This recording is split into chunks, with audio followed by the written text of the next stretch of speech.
life, I have fought stereotypes as a female drummer, and I've experienced bias firsthand.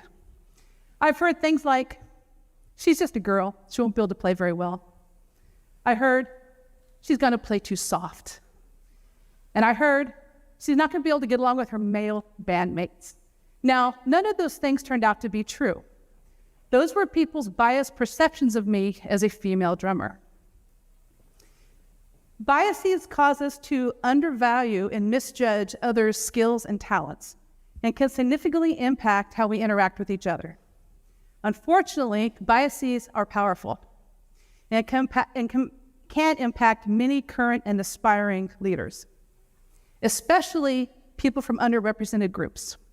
This includes women, people of color, people with disability, and the LGBTQ community. Bias isn't the only factor, but it's a big reason for the leadership gender gap that we've all heard about or seen ourselves. Women make up 47% of the labor force across all occupations. Women also obtain 60% of all bachelor's degrees, obtaining educational degrees at higher rates than men. Yet, only 8% of CEOs at S&P 500 companies are women. That equates to 41 female CEOs and 459 male CEOs. And of those, 6 are women of color. So the leadership gender gap has existed for more than 40 years, and we've barely budged, barely moved the needle. Why is this? The reason we don't see more women leading our global organizations has nothing to do with women's skills, competencies, and knowledge. It has everything to do with our perceptions of women as leaders, as workers, as mothers, and as wives. And for many people, perception is reality. Let's take an example. Sherry is one of the women I interviewed for my dissertation research. Sherry was a director-level leader in a pharmaceutical company. She led a team of field-based employees, and out of 8 directors, she was the most popular, and her team loved working for her. When I gave her an emotional intelligence assessment as part of my research, she scored the highest on empathy. She showed this empathy by listening to her team, appreciating their efforts, and valuing and recognizing their feelings. Sherry shared with me that somehow people view being empathetic and analytical as mutually exclusive, that those two traits or qualities can't exist in the same person, and that if you're an empathetic woman, you simply can't be a decisive, competent leader. That's the perception. Now, empathetic leaders can absolutely drive strong business results. But despite this, Sherry was viewed by her boss and her peers as lacking substance and intelligence simply because she was outwardly empathetic. This is an example of gender bias. Now, I'm a professor here at UCI. I have taught a Women in Leadership course for several years. One of the exercises we do during the first week of class is I invite the students to come to the front of the room and share their perceptions of male and female leaders. It could be what they've experienced firsthand, what they've observed, or what they've just heard about. Let's take a look at what they came up with. And this is input from over 300 students at this point. Male leaders, some positive perceptions: smart, strong, successful. And there's others on there as well. Calm, supportive, there's a number of them. Some negative perceptions of male leaders: egotistical, narcissistic, cold, insincere, and even ruthless. And some gendered perceptions, those are perceptions tied specifically to gender, would be competitive, stoic, and decisive, actually. So let's take a look at perceptions of female leaders. We also have smart, same as on the male list. hardworking, resourceful, caring. Some negative perceptions of female leaders. The B word. The other B word, which is bossy. We also have calculating and aggressive. Some gendered perceptions of female leaders is sexy, maternal, and even vulnerable. So think about the patterns in which you see here in these different perceptions. Also notice that some of the characteristics of the female leaders focus more on female rather than on leader, such as sexy and maternal. So think about where these perceptions come from. Think about where your perceptions come from when you think of a leader and how that could impact our attitudes, our expectations, and our experiences of our leaders. So let's look at the other side of the coin. I shared a story about Sherry. Let's look at a story about Lisa. So Lisa is vice president of sales at a technology company.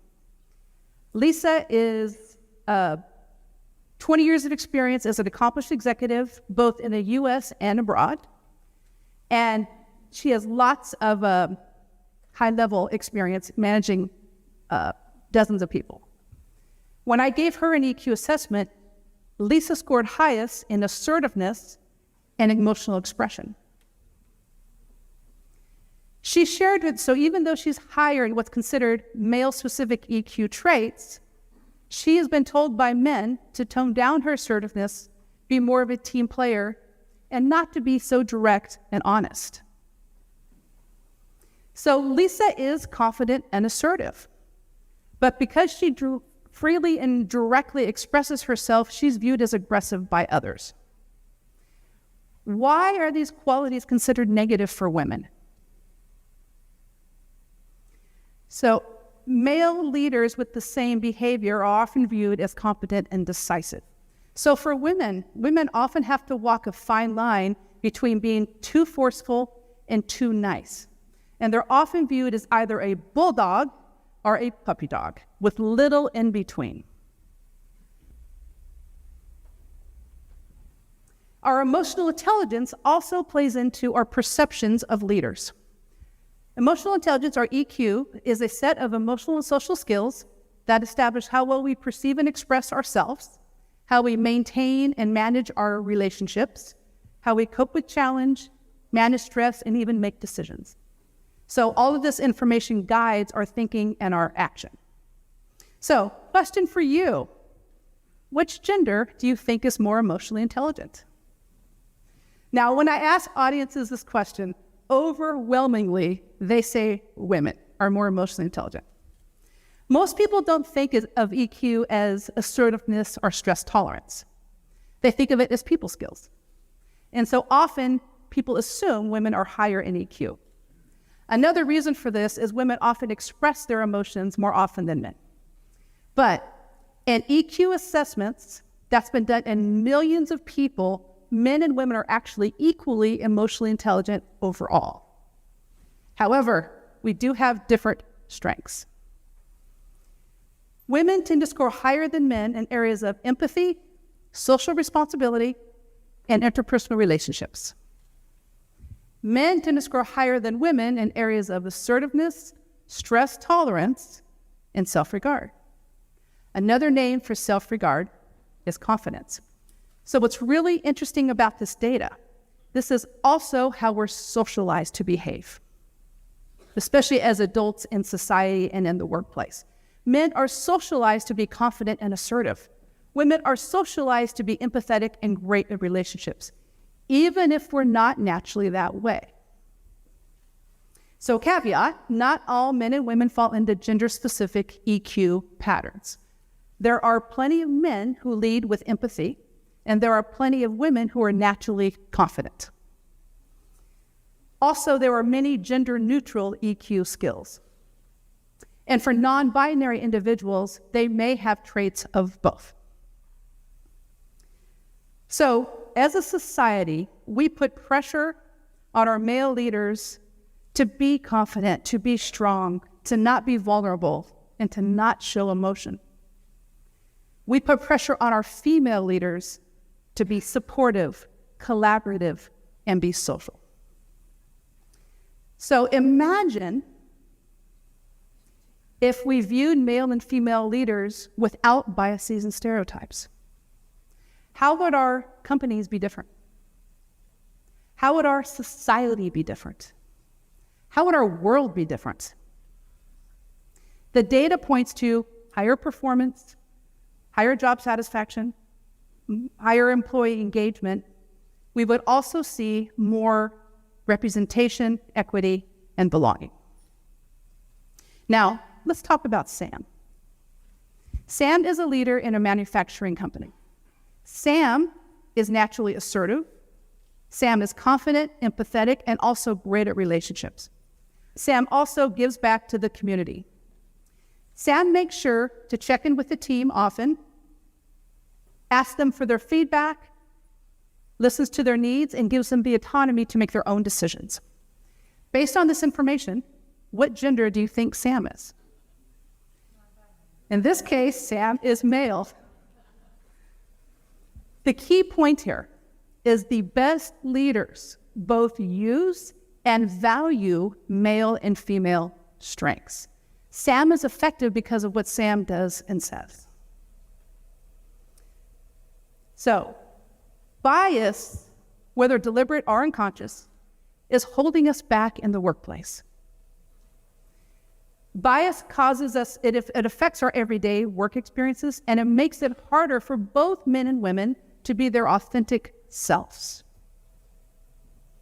So, what can we do about this? I have 3 suggestions for you. First of all, challenge personal biases that you may hold.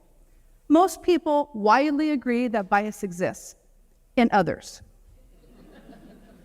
We rarely see it or acknowledge it in ourselves. So what you can do, first of all, is hold yourself accountable for your own learning. Second, you can be intentional with your words and your behaviors with others.